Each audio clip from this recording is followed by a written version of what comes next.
قال لا يأتيكما طعام ترزقانه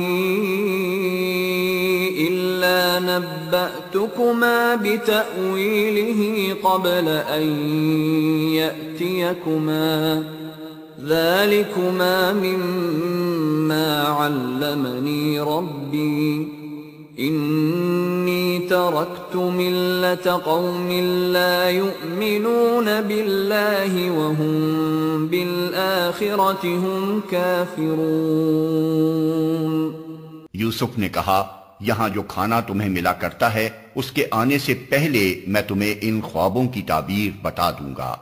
ये इल्म उन उलूम में से है जो मेरे रब ने मुझे अता किए हैं। वाकया यह है कि मैंने उन लोगों का तरीका छोड़कर जो अल्लाह पर ईमान नहीं लाते और आखिरत का इनकार करते हैं